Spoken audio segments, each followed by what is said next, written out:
earpiece here. 250, 150, 500.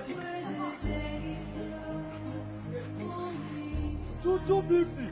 Earpiece, come. 250. Hey, come. Okay, come on, earpiece. Come, earpiece. Earpiece. They call you. Yeah, earpiece. And so we have earpiece. I bet that guy they call you. Not I bet go meet that guy. You'll take time. I bet you may answer customer. All the way from New York. All the way from Canada. From Canada. I bet go meet that boy. I know they go. I bet from Canada for that boy. You what? Guy. I hear me to me, by me. Bros, I bet I got.